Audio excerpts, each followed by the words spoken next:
Thanks for the invitation, and I'm here to speak about European experiences. I'm the, let's say, the only European having an outsider view on this American discussion. This is the agenda I'm presenting. I want to tell you a little bit about the Austrian context, the political context, then the Austrian educational system, and then some experiences, initiatives we did at the Technical University of Vienna, and they are very similar to the previous presentation. One note, this presentation is not on AI, it's on computer science in general. But I see it as a network, as a stack of different technologies complementing each other, so AI is just one of those mentioning. So, and it's increasing virtualization, and that's about software, so it's about computer science.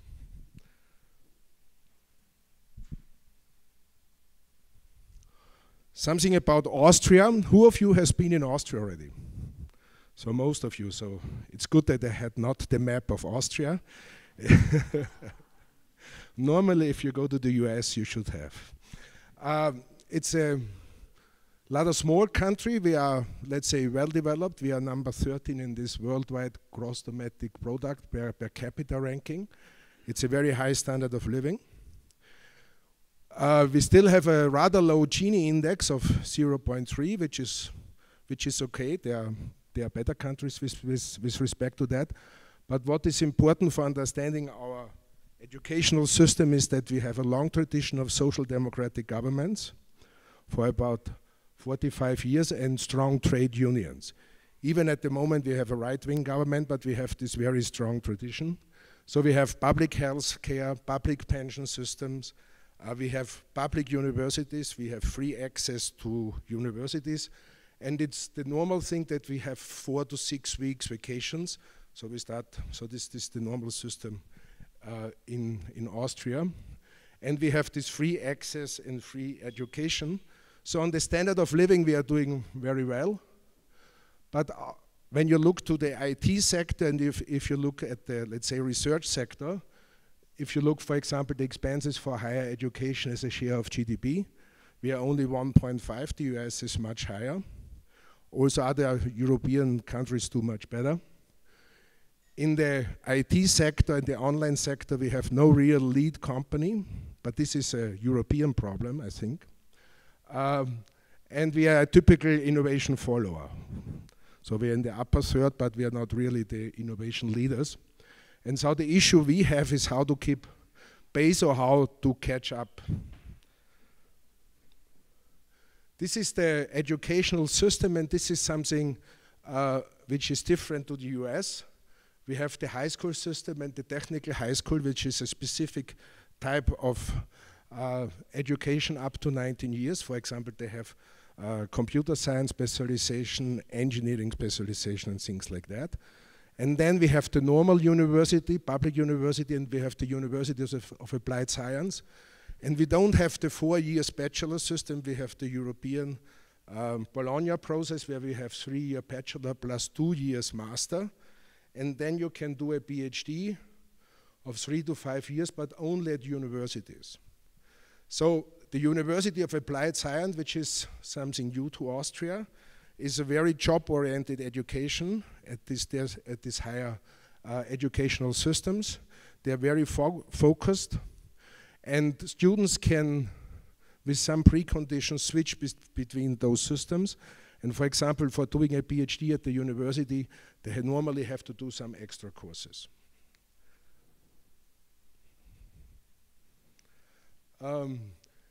Just to give you some numbers, in Austria we have 21 of those universities of applied science and 22 normal public universities. And we have some private university, but with respect to the numbers, they are very, very small and you don't have to take them into consideration. And with computer science we have this number, but this is not something special for Austria. This is a European phenomenon. You have it also in other countries. And when you want to have a look at the system in Europe, and to numbers on students, alumni and so on, there is this very excellent report from Informatics Europe, which is the association of all computer science universities in Europe. To give you the difference between these two systems is that at universities we have free access. So every high school student has the right in Austria to go to university without limitation, and it's no tuition fee. This is publicly funded, and if you are a long-time student, then you have to pay per semester 370 euros, which is close to zero. This University of Applied Science, they have the advantage that they can have some entrance test or some admission procedure, and there you have this tuition fee, but which is similar to the university systems. What they have a very fixed class schedule and mandatory participation in the classes, which we do not have at the universities.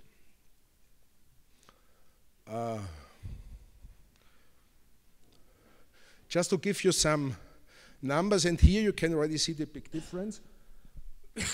We have many more students at universities, but only double the size or 3 times the size of graduates. So you see that the University of Applied Science are somehow much more efficient. And this you can also see when you look at the computer science students at all universities and University of Applied Science. I was just taking here the number of bachelor and master students and then comparing the number of beginners, bachelor level of University of Applied Science and university, and you compare it to the alumni of the respective, then you see the real difference, that they are much more efficient in that the students can finish their graduate per year in bachelor. Okay, sorry, this is the graduation 2014, graduating as their bachelor students. Is it the right name or is it the wrong name? Graduate. Graduate. What's the difference between alumni and graduate? Okay. Alumni is the integral of graduates. Tell me. Okay. So you see here that, so this is, then we speak about the graduates, okay? So the system is more efficient, but in general the ratio beginner's degree could be improved at both sides, but this is a typical problem in Europe. Very few countries have this, let's say that more than 50% of the beginners finish the study program. At university in Austria, the technical university, we have approximately 2/3 of the students do not finish their programs. One problem we have at TU Wien is that 70% of our master students work. Demand for study places is very high, so we could, let's say, educate many more students. What you see is a side effect, since we have this free access, in principle that our ratio between profs and students is very bad if you compare, for example, TU Wien with ETH or EPFL. They have a much better relationship there. And I think in the US you also have much better relationships. From the market side, we could accommodate 3 times more graduates than we have finished every year. All 3 qualification groups are highly needed, so I'm also including here the qualification of this University of Applied Studies. Companies can differentiate rather well. They learn very fast what are the respective skills of the students. And we did a study that 1 month after the final exam, all of our students had their job already, which is not so surprising since most of them already work.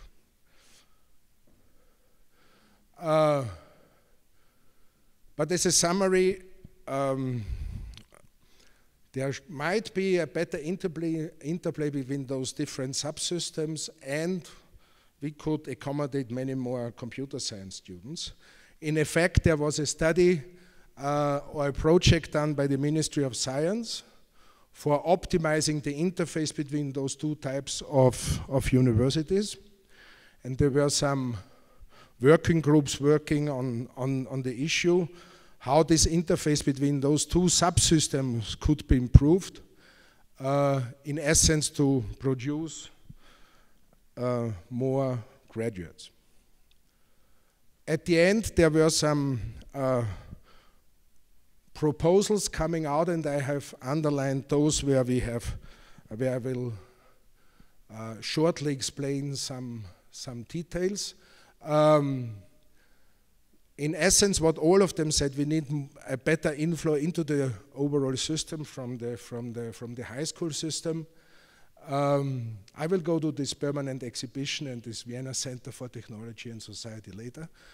One outcome is what this will start this fall, that we have a joint doctoral colleague between a University of Applied Science and Technical University of Vienna. We will start this October. And this is something really new because normally they could not participate in such PhD studies. So we cooperate with them and we have some joint supervision about that. Something about Technical University of Vienna. Since the following slides will be related to my home institution, this is the Faculty of Informatics. Give you a number, we have 6,000 students, about 60 full and associate profs, 370 employees. And we are doing scientific research, education, so we are focused on both. And we have started some years ago this impact on society, including innovation. And as we say, we do research in computer science as a subject itself, as well as computer science in other subjects, focusing on this interdisciplinarity issue. Several of those examples are now in cooperation between either our institution with University of Applied Science or they are standalone. Most of them are rooted in activities we do already since several years. What we really will do now is, and this will start next year, a Vienna Center for Technology and Society, where we look, it's very similar to the topic we have discussed here. It will be substantially staffed. It's a cooperation between 3 universities and the 2 universities of applied science.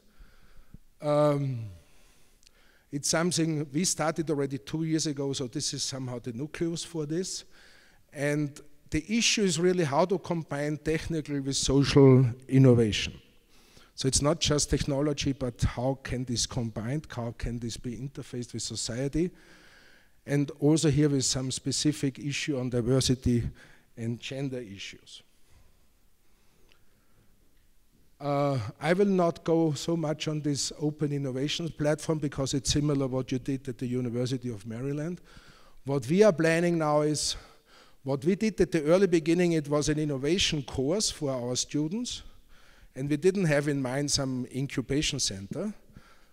But over the time this developed to an incubation center with startups, and then we already added some programs for researchers, so support researchers from their project results so that they could make some startup experience. And now it's planned that we extend this, cooperate with others, and we are interfacing to arts. So we want to have an experimental place and an experiment space also for the public. So it's not just pure technology innovation, but it's an interface to other disciplines as well as to the general public. Sorry, this was too fast. It's also similar what I heard from your first year experience. We did some redesign of our first year teaching. And to interface better to high schools, we are now doing a permanent exhibition, which is called Abenteuer Informatik, Experience Computer Science, where we relate computer science with tasks of daily life, and you'll see here some examples. So this will be also start in fall. It's a permanent open place for high school students, and they have this guided tours, or they can go there alone. And our vision is that every high school students in the Viennese region can visit our exhibition space. The last one, what we just start is, and it's related to this interdisciplinary part. We will have from 2019 onward, this is also 7 new professorships, interfacing computer science with the other faculties of our university. We have 7 other faculties, and we will position professorships at those interfaces. I am directing at the moment a working group on that. And we have here different structural possibilities how to position them, either with joint appointments, or we make topic or problem-oriented centers, or we do discipline-oriented structures, for example, between chemistry and computer science, or we will take one dedicated structure for all those interdisciplinary profs. This is a still ongoing discussion, and it will tackle research as well as teaching. And in teaching, we have in mind some Lego form system. You know the Lego things where you can put together your houses, and we think of building elementary blocks, which you can, with some side constraints, construct your own curricula and put together different disciplines, not only 2, even more, but at least that in those basic disciplines you have basic knowledge. And with this we would like to go from this T-shaped to the P-shaped knowledge, which is that you have several pillars of your knowledge and not just in one area you are well trained. So this is something which we will start in autumn, and this is, let's say, taking serious the issue that computer science, and I name it computer science, since it's the broader term, is a foundational science, and it's influencing other sciences, not only the application domains. And this is the last thing I wanted to show you, that this social responsibility is in the genes of our faculty. We started in 2015, where there was the refugee crisis in Europe. The faculty started to teach refugees, young unaccompanied refugees, coding, okay, computer science courses. We started with 60, and the teaching was done by our students. So we were not teaching, but the students were teaching those refugees. This was done in summer, and now we do it every semester. We teach approximately 80 refugees by 40 computer science students. This whole thing is managed by 2 faculty members. And what we finally realized, that we do now programming courses for refugees together with non-computer science students, so that we have some mixed learning groups and we look what happens there.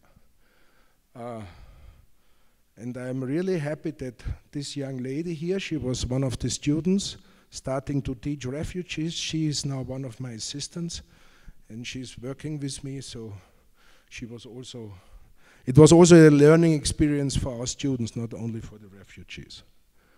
With this I thank you, and this is where we are sitting. It's close to Karlskirche when you know Vienna. Okay, thank you very much.